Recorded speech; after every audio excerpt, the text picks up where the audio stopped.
Noel Gallagher. Hello. Hello. How you doing? Very well. Good, good, good.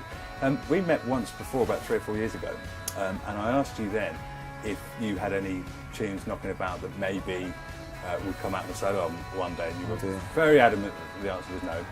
You weren't interested, but obviously things change. Was that true? Did you have any of the tracks on this album? Were they knocking around? Yeah, well, two of them were. Yeah, Stop the Clocks and Record Machine have been around for 10 years. They've been recorded for a couple of Oasis albums. Yeah, no, other than those two, nothing that's that old. The current single, What Life, that's my personal favourite track on the album.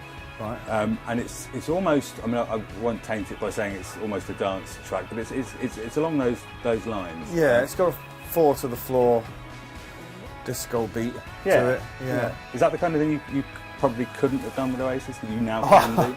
Absolutely. Yeah. There's a lot of things. Yeah. The Death of You and Me and What a Life were probably the two which wouldn't have got past the Oasis committee. Maybe. But I thought you were the Oasis committee. Well, yeah, but there's always a compromise to make in a band. You know what I mean? Liam, under no circumstances, would have sang What a Life. Right. He couldn't sing it. Do you know what I mean? It's too. And the Death of You and Me, he wouldn't be able to sing that either. So trumpets, yeah. There would have been an endless debate about that. Come to the point where you would have just forgotten about it. Right. And done it on the piano. Do you know what I mean? Yeah. I read a quote from you, it's on the press release actually for this album, saying that the theme of the album, if there is one, is finding the melancholy in the happiness.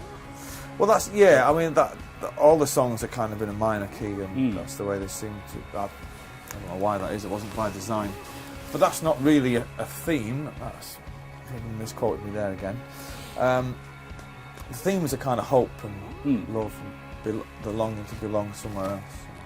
I mean, my co-producer Dave Sardi, when he was doing this record, he was kind of saying, he was at the mixing desk singing The Death of You and Me, and he's kind of like, what am I doing? He said, I'm singing the happiest song in the world. He said, but these lyrics are f***ing depressing. And I was like, well, there you go. I've got a friend who reckons that Columbia is actually a house track played with guitars. It's got that kind of groove. He'd be correct.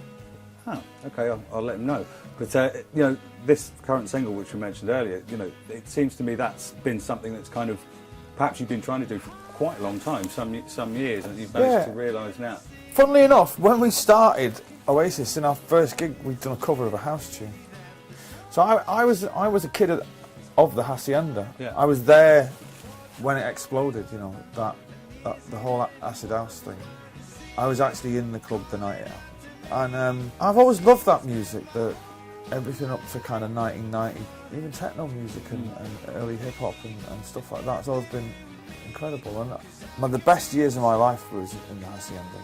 And you've touched on it a couple of times, but the other, like Graham and Andy and Liam, they're not really into dance music at all, not in the slightest. You know, even trying to squeeze a remix in was like pulling teeth. You know.